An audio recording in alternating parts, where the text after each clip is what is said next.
أعوذ بالله من الشيطان الرجيم.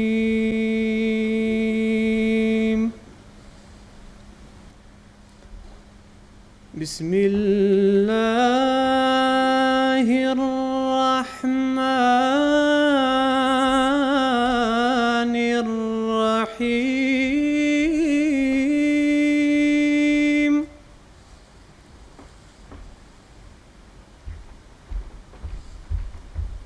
قل إنني هداني ربي إلى صراط مستقيم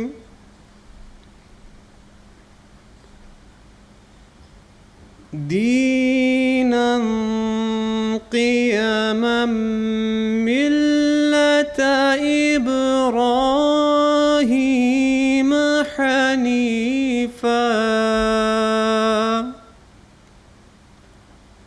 وما كان من المشركين.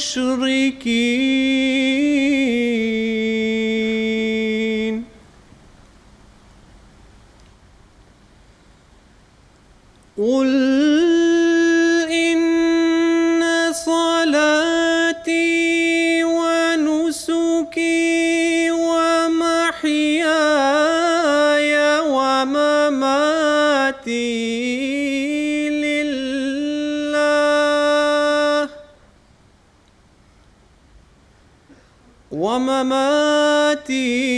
لله رب العالمين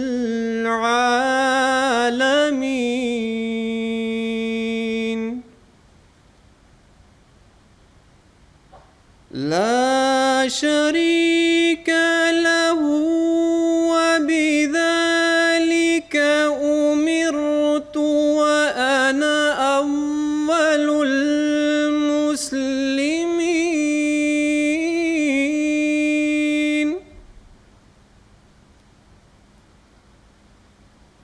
قل أغير الله أبغي ربا وهو رب كل شيء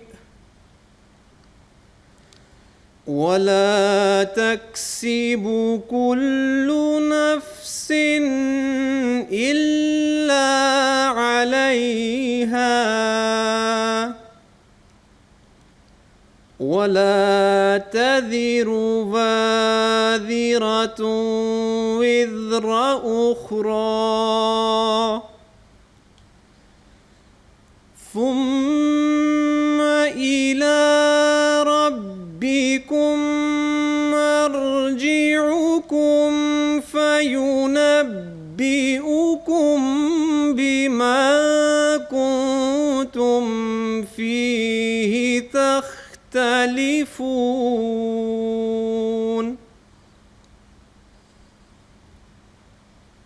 وهو الذي جعلكم خلائف الأرض ورفع بعضكم فوق بعض درجات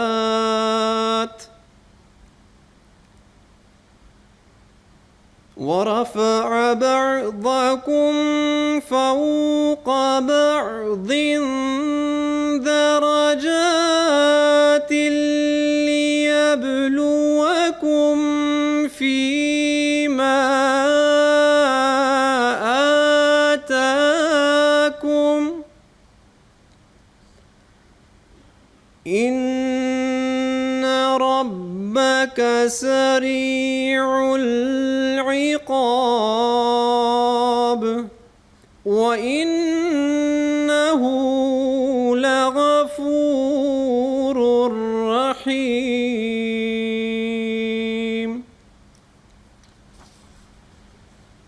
سورۃ الانعام آیات 162 تا 166 کا اردو ترجمہ بیان فرمودہ حضرت خلیفۃ المسیح الرابع رحمہ اللہ تعالیٰ پیش خدمت ہے۔ اللہ کے نام کے ساتھ جو بے انتہا رحم کرنے والا، بن مانگے دینے والا اور بار بار رحم کرنے والا ہے۔ تو کہہ دے کہ یقیناً میرے رب نے مجھے سیدھے رستے کی طرف ہدایت دی ہے، جسے ایک قائم رہنے والا دین ابراہیم حنیف کی ملت بنایا ہے، اور وہ ہرگز مشرکین میں سے نہ تھا۔ تو کہہ دے کہ میری عبادت اور میری قربانیاں اور میرا جینا اور میرا مرنا اللہ ہی کے لیے ہے، جو تمام جہانوں کا رب ہے، اس کا کوئی شریک نہیں، اور اسی کا مجھے حکم دیا گیا ہے، اور میں مسلمانوں میں سے سب سے اول ہوں۔ تو ان سے کہہ دے کہ کیا میں اللہ کے سوا کسی کو اپنا رب پسند کر لوں، جبکہ وہی ہے جو ہر چیز کا رب ہے، اور کوئی جان بدی نہیں کماتی مگر اپنے ہی خلاف، اور کوئی بوجھ اٹھانے والی کسی دوسری کا بوجھ نہیں اٹھاتی، پھر تمہارے رب ہی کی طرف تمہارا لوٹ کر جانا ہے۔ بس وہ تمہیں اس پر آگاہ کرے گا جس کے متعلق تم آپس میں اختلاف کیا کرتے تھے، اور وہی ہے جس نے تمہیں زمین کا وارث بنا دیا ہے، اور تم میں سے بعض کو بعض پر درجات میں رفعت بخشی، تاکہ وہ تمہیں ان چیزوں سے جو اس نے تمہیں عطا کی ہیں آزمائے۔ یقیناً تیرا رب عقوبت میں بہت تیز ہے، اور یقیناً وہ بہت بخشنے والا اور بار بار رحم کرنے والا ہے۔ حنان باجوہ صاحب نظم۔ کلام حضرت مسلم موعود رضی اللہ تعالیٰ عنہ۔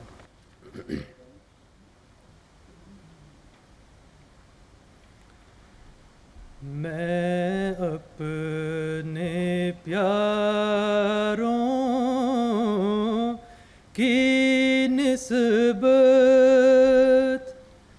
ہرگز نہ کروں گا پسند کبھی، وہ چھوٹے درجے پہ راضی ہوں، اور ان کی نگاہ رہے نیچی۔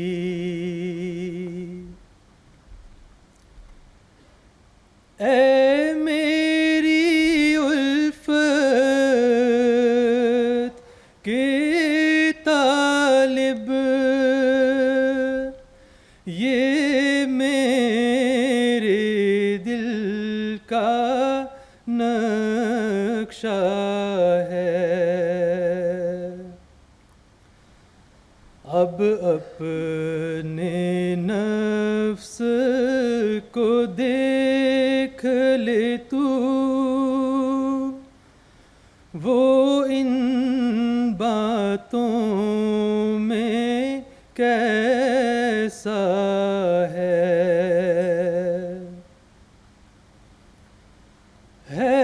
خواہش میری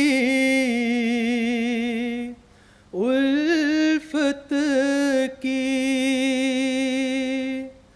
تو اپنی نگاہیں اونچی کر،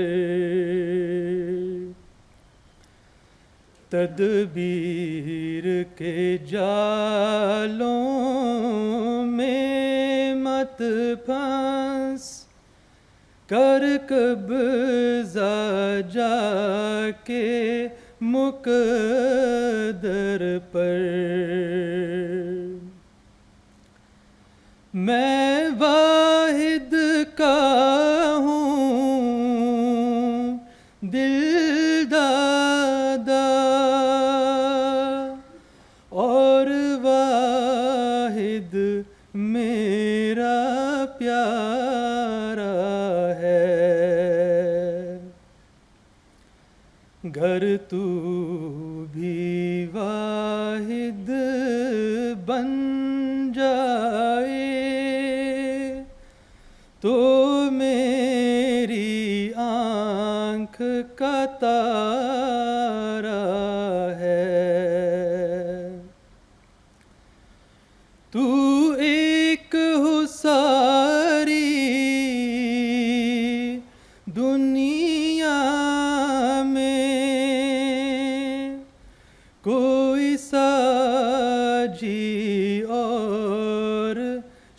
شریک نہ ہو، تو سب دنیا کو دے لیکن خود تیرے ہاتھ میں بھیک نہ ہو۔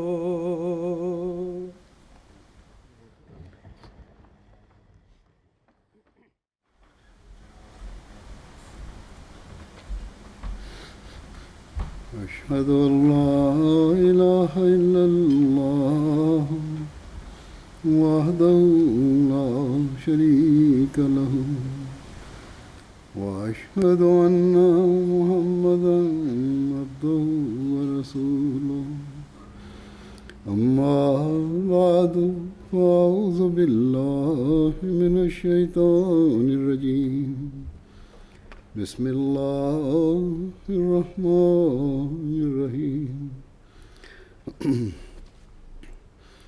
آج کی یہ تقریب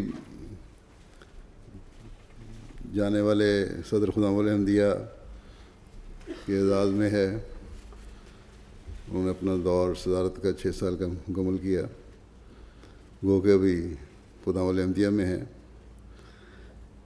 اور گزشتہ سال سے 1 سال ہو چکا ہے موجودہ صدر کو صدارت کا کام سنبھالے ہوئے۔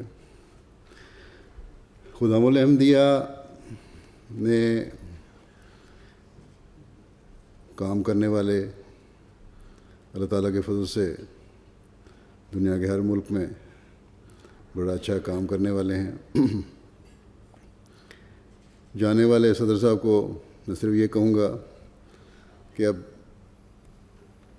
جو جماعتی ذمہ داریاں بعض ان پہ ڈالی گئی ہیں، ان جماعتی ذمہ داریوں کی وجہ سے ان میں جو پہلے ایک جذبہ تھا خدمت کا، ایک خادم کی حیثیت سے، وہ ختم نہیں ہو جانا چاہیے۔ یہ نہ سمجھیں کہ بعض عہدے ان کو مل گئے تو عہدے کی وجہ سے میرا کوئی اونچا مقام ہو گیا ہے۔ ہر عہدے دار کو بلکہ یہ سمجھنا چاہیے، حضرت صلی اللہ علیہ وسلم نے فرمایا کہ سید القوم خادم ہو، کہ قوم کا سردار اس کا خادم ہوتا ہے۔ یہ روح اگر ہمارے ہر عہدے دار میں پیدا ہو جائے تو ایک انقلاب پیدا ہو سکتا ہے۔ نظمیں آپ پڑھتے ہیں، جوش پر جوش تقریریں بھی کر لیتے ہیں، بڑے اظہار بھی کر لیتے ہیں، ترانے بھی پڑھ لیتے ہیں، لیکن عملاً فائدہ اسی وقت ہوتا ہے جب آپ کی سوچ آپ کے ان الفاظ کا ساتھ دے رہی ہو، آپ کا عمل آپ کے ان الفاظ کا ساتھ دے رہا ہو۔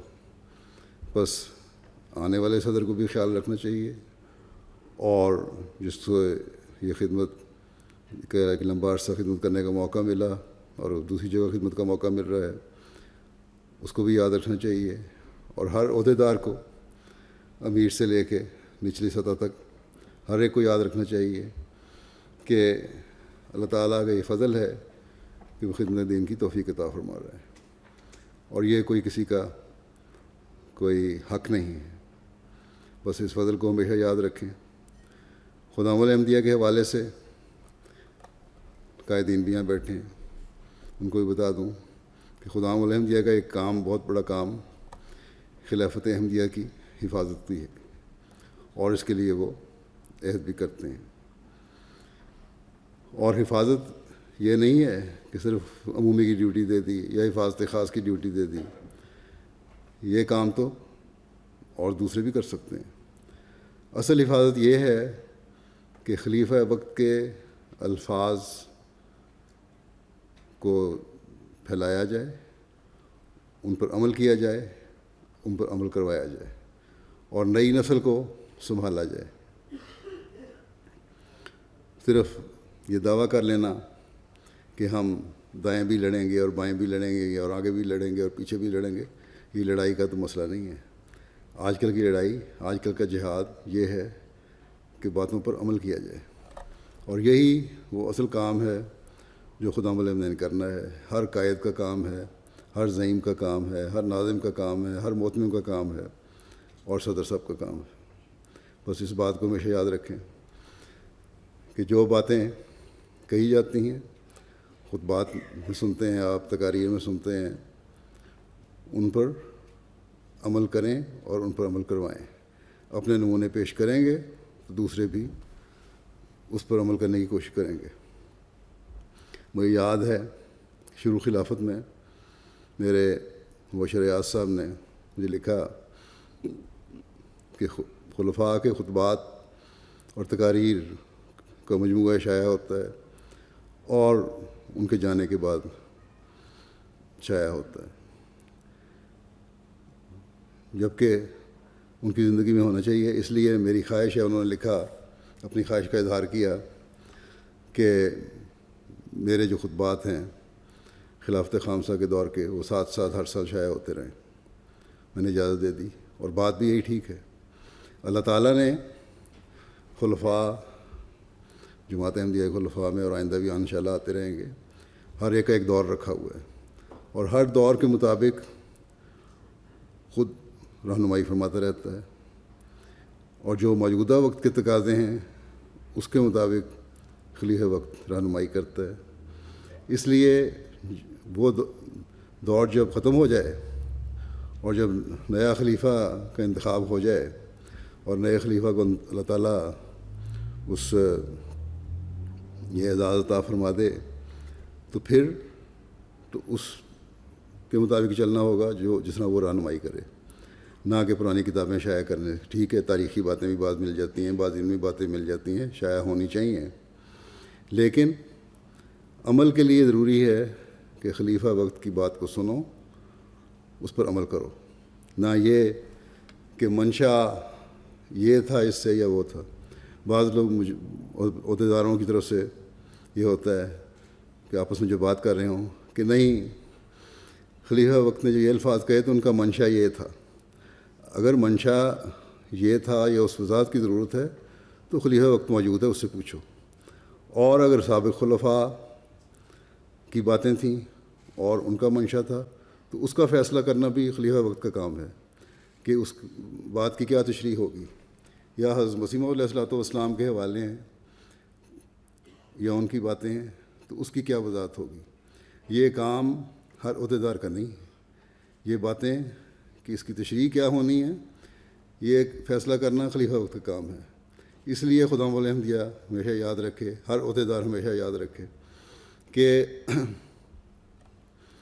آپ نے خلیفہ وقت کے الفاظ کو دیکھنا ہے, اس کی باتوں کو سننا ہے اور اس پر عمل کرنے کی کوشش کرنی ہے, اور پرانے منشا اور پرانی باتیں کھنگالنے کی ضرورت کوئی نہیں. اللہ تعالیٰ جب تک بہتر سمجھتا ہے ایک خلیفہ کو زندگی دیتا ہے اور اس کے کام کو جاری رکھتا ہے, اور جب وہ بہتر سمجھتا ہے تو ایک دور ختم ہو جاتا ہے, اگلا دور شروع ہو جاتا ہے. اس لیے اس بات کو, اس حقیقت کو سمجھنے کی ہر ایک عہدیدار کو کوشش کرنی چاہیے. اور خدا مولِ احمدیہ کا خاص طور پر یہ کام ہے کہ جب خلافت کے نظام کی حفاظت کی ذمہ داری ان پر ہے تو حفاظت اسی طرح ہے کہ اپنے نوجوانوں میں, اپنے بچوں میں یہ روح پیدا کریں کہ تم نے خلیفہ وقت کی باتوں کو سننا ہے اور ان پر عمل کرنا ہے.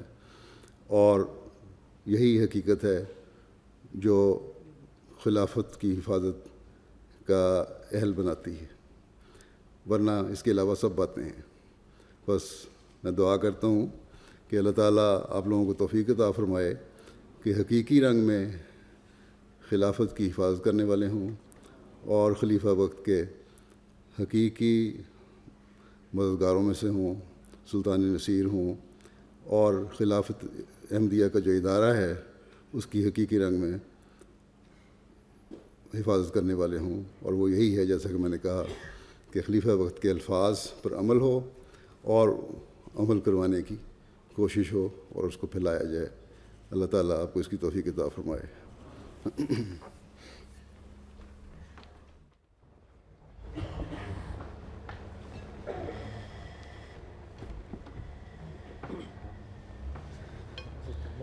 آپ کیا کیا ہے؟ دعا کر لیں.